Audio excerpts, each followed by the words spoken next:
Hello friends, आपका स्वागत है मेरे चैनल भक्ति की शक्ति में। आज मैं आपके लिए उत्पन्ना एकादशी की कथा लेकर आई हूँ। अगर आपको यह कथा पसंद आए तो कमेंट बॉक्स में विष्णु भगवान की जय अवश्य लिखें। और यदि आप मेरे चैनल पर नए हैं और यदि आपने अभी तक मेरे चैनल को सब्सक्राइब नहीं किया है तो प्लीज़ सब्सक्राइब कर लें और बेल आइकन पर प्रेस कर दें ताकि मेरे नए आने वाली वीडियो की नोटिफिकेशन आपको मिलती रहे। पुराणों में एकादशी व्रत का बड़ा महत्व बताया गया है। पूरे साल में 24 एकादशी आती है। इनमें देवशयनी, देव प्रबोधनी और माघ शीर्ष मास की कृष्ण पक्ष की एकादशी का बड़ा महत्व है। इस एकादशी को उत्पन्ना एकादशी के नाम से जाना जाता है। एकादशी की पूजा करने से व्यक्ति पर भगवान विष्णु की विशेष कृपा प्राप्त होती है, क्योंकि सतयुग में इसी एकादशी तिथि को भगवान विष्णु के शरीर से एक देवी का जन्म हुआ था।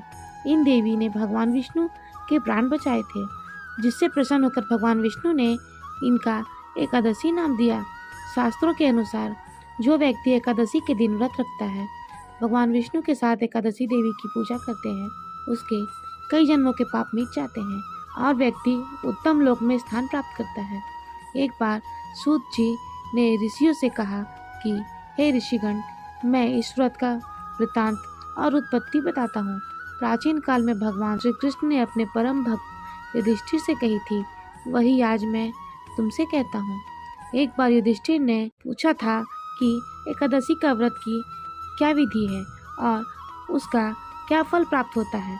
उपवास के दिन जो क्रिया की जाती है, आप कृपा करके मुझे बताइए। ये वचन सुनकर भगवान श्री कृष्ण बोले, हे युधिष्ठिर, मैं तुमसे एकादशी व्रत का महत्व कहता हूँ, सुनो।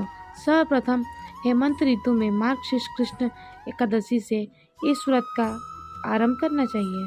दसवीं को सायंकाल भोजन के बाद अच्छी प्रकार से दातुन करें ताकि अन्न का अंश मुंह में न रह जाए। रात्रि भोजन कदापि न करें, न अधिक बोले। एकादशी के दिन प्रातः 4 बजे उठकर सबसे पहले व्रत का संकल्प करें। इसके पश्चात शौच आदि से निवृत्त होकर शुद्ध जल से स्नान करें।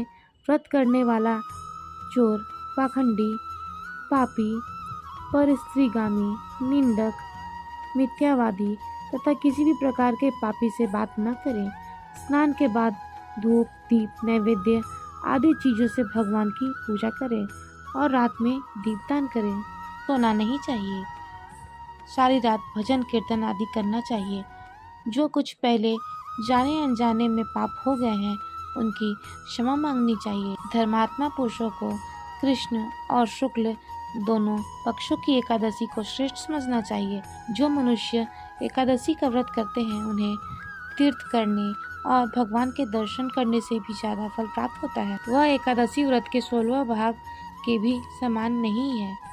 व्रत के दिन दान देने का दुगना फल प्राप्त होता है। संक्रांति से 4 लाख गुना तथा सूर्य ग्रहण में स्नान दान से जो पुण्य प्राप्त होता है, वही पुण्य एकादशी के व्रत से प्राप्त होता है। तब युधिष्ठिर बोले, हे भगवान, आपने हजारों यज्ञ, लाखों गौदान को भी एकादशी व्रत के बराबर नहीं बताया है, सो यह तिथि सब तिथियों से उत्तम कैसे हुई। तब श्री कृष्ण बोले, हे युधिष्ठिर, सतयुग में मूर नाम का एक दैत्य उत्पन्न हुआ। वह बड़ा बलवान और भयानक था। उस प्रचंड दैत्य ने इंद्र, आदित्य, वसु, वायु, अग्नि आदि सभी देवताओं को पराजित करके भगा दिया था। तब इंद्र सहित सभी देवताओं ने भयभीत होकर भगवान शिव से सारा वृतांत और बोले, हे भगवान, मूर दैत्य से भयभीत होकर देवता मृत्यु लोक में छिप रहे हैं। तब शिव जी बोले, हे देवताओं, तीनों लोकों के स्वामी, भक्तों के दुखों का नाश करने वाले भगवान विष्णु जी के शरण में जाओ, वे ही तुम्हारे कष्टों को दूर कर सकते हैं। भगवान शिव के वचन सुनकर सभी देवता गण क्षीर सागर विष्णु लोक वहाँ भगवान विष्णु को शयन करते देखकर हाथ जोड़कर उनकी स्तुति किए। देवताओं द्वारा स्तुति करने योग्य प्रभु, आपको बारंबार नमस्कार है। देवताओं की रक्षा करने वाले मधुसूदन, आपको नमस्कार है। आप हमारी रक्षा करें। दैत्यों से भयभीत होकर हम आपकी शरण में आए हैं। आप इस संसार के कर्ता धर्ता माता पिता और पालन संहार करने वाले हैं, सबको शांति प्रदान करने वाले हैं। आकाश पताल आप ही हैं, सबके पितामह सूर्य चंद्र अग्नि सामग्री होम तंत्र मंत्र जप यजमान कर्मकर्ता भोक्ता भी आप ही हो। आप सर्वव्यापक, आपके सिवा तीनों लोकों में चर तथा अचर कुछ भी नहीं है। हे भगवान, दैत्यों ने स्वर्ग जीतकर हमें भ्रष्ट कर दिया है और हम सब देवता इधर उधर छिप रहे हैं। आप उन दैत्यों से हमारी रक्षा करें। इंद्र के ऐसे वचन सुनकर भगवान विष्णु बोले, हे इंद्र, ऐसा कौन मायावी दैत्य है जिसने सब देवताओं को जीत लिया है? उसका नाम क्या है? उसमें और किसके आश्रय में है तथा उसका वासस्थान क्या है? ये सब मुझे बताओ। भगवान के ऐसे वचन सुनकर इंद्र बोले, भगवान, प्राचीन समय में एक नाड़ीगज नामक राक्षस था और उसके घर एक पराक्रमी पुत्र पैदा हुआ। उसकी चंद्रावती नाम की नगरी है। उसी ने सभी देवताओं को स्वर्ग से निकालकर वहाँ अधिकार जमा लिया है। इससे इंद्र, अग्नि, यम, वायु, चंद्रमा, वरुण, इष्ट आदि सबके स्थान अधिकार कर लिया है। सूर्य बनकर स्वयं ही प्रकाश करता है, स्वयं ही मेघ बन बैठा है और वह अजय है। हे दीनानाथ, उस दुष्ट को मार कर देवताओं को अजय करें। ऐसे वचन सुनकर भगवान विष्णु बोले, हे देवगण, मैं स्वयं ही उसका संहार करूंगा। आप सब चंद्रावती नगरी जाइए।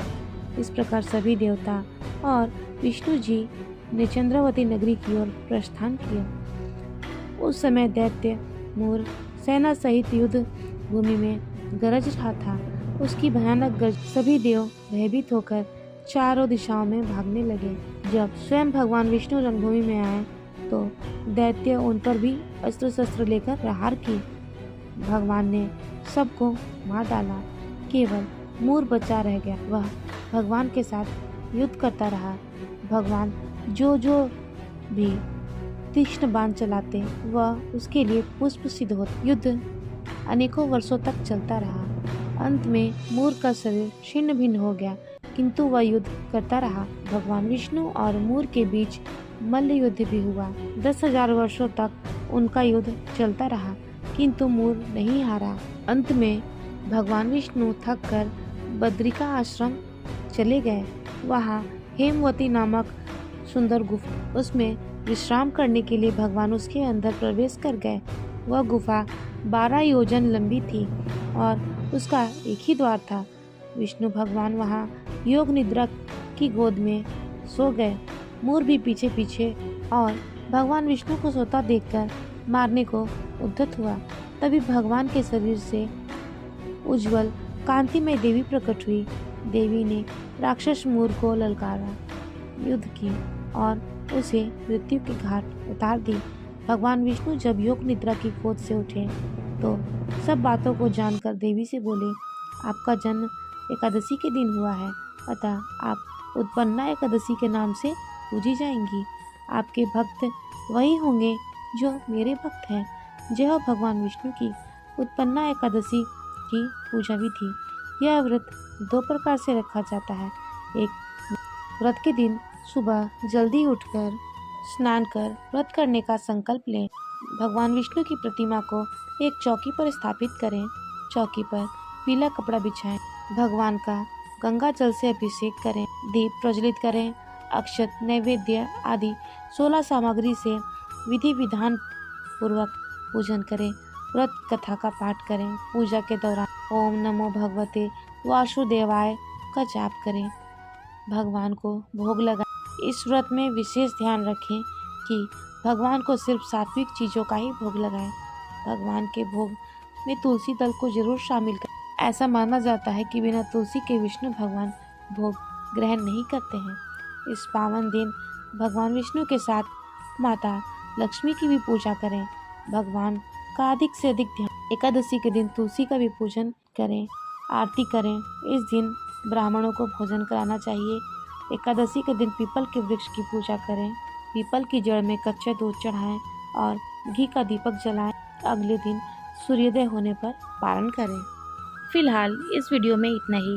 वीडियो अच्छी लगी हो तो वीडियो को लाइक एंड शेयर करें और चैनल को सब्सक्राइब करना ना भूलें।